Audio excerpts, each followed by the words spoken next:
What's going on, guys? I've got another deck profile for you here today. This time it's the Bahambut Blast deck that has been made popular since the release of the Alice Cluster dual decks. So I'm going to go ahead and get started with the list. Pretty straightforward as far as the ruler goes. Everybody knows what Bahambut does by now. It flips for 0 when you sacrifice a red resonator and then deals damage equal to that creature's attack to another target resonator your opponent controls. For the main deck, we play 4 Hunter and Black Forest, 1-drop 3/3 with swiftness, 4 of the Wolfkeys Hunting in the Black Forest.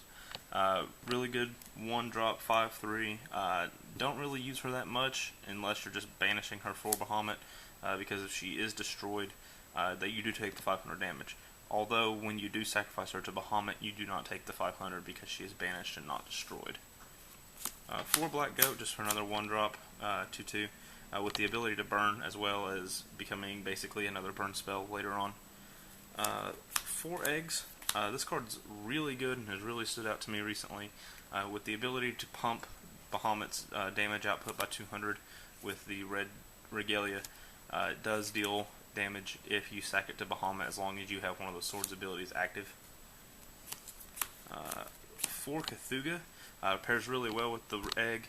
You summon the egg turn 1, sack it to Cthugha, go search another one, attack, play another Cthugha, and rinse and repeat as long as you can with Cthughas. My special tech in the deck, I haven't seen many people doing, is 4 Perceivals. Prevents the damage done to your J-Ruler by banishing her, as well as when she comes into play, and this is not an enter effect, so Abdul does not stop it. She comes into play and you reveal the top 5 cards of your deck, and you can take a Knight of the Round Table or a Regalia you find there, and put the rest on the bottom in any order. She's a really good card, has helped me in the mirror a lot locally, and if I was going to Houston, this is the list I would be playing, but I'm not, since I've got other plans and there's no need for me to go. For normal spells, we've got 4 of the Red Sword. This card is literally insane.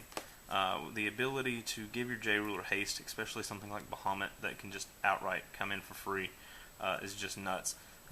The tapping it to give it a plus 200 boost for just the damage alone is also really good. The ability to discard an extra once for the red mana is by far, in my opinion, the best effect on this card, strictly because making Bahamut be able to flip turn 1 before your opponent can even draw a card, and just starting the beat down turn 1 with a minimum of 1200 damage output on that turn is just ridiculous. I play 4 of the White Sword as well. Also gives me the edge in the mirror by giving me the plus 200 boost, as well as giving my creatures, or not my creatures, but my J-Ruler target attack. That can be really good in some matchups, especially the Bahamut one, or I can just make my Bahamut's defense bigger than your Bahamut's attack and then just trade in my favor.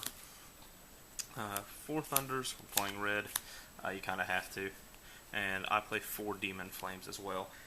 Kind of just another spot removal spell, but nothing big like that.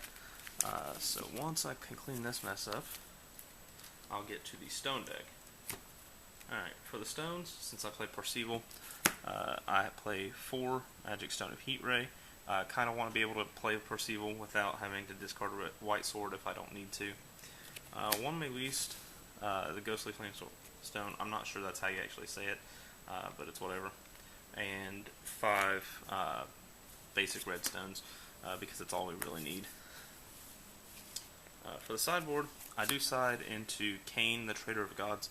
He's a really good first striking J-Ruler. If I can open the double sword and flip him on turn 1 and just start attacking, not allowing them to set up, I'm not missing my stone drops with him because of his effect, so I can get an engine going really quick.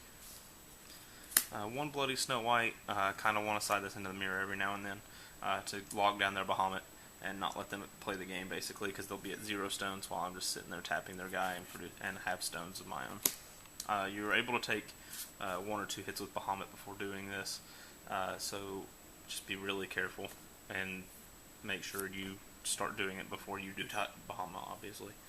For the mirror, with Kane, usually bring in 3 Susans. This card's really good against Bahamut, especially if they've already got him tapped down. and that you can just outright kill him, or you can just go for the throat of your opponent and try to kill them as well. Locally, there's been a lot of Vlad recently, so I'm playing 2 Volcanoes in the sideboard, just because I don't want them to gain life, and they usually cannot deal with Bahamut once he's in play. Because I play Snow White, I side 4 Poison Apples, probably dropping this to 3 in favor of something else. I'm not sure what yet, but I'll figure that out later. And just because Dual Stones are always a threat, you have to have the 4 Split Heaven and Earths.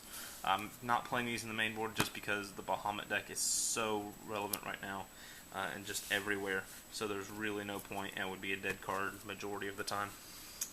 But other than that, thanks for looking at this deck, guys. If you have any comments about it or have any questions, feel free to leave a comment down below, and I'll see you next time.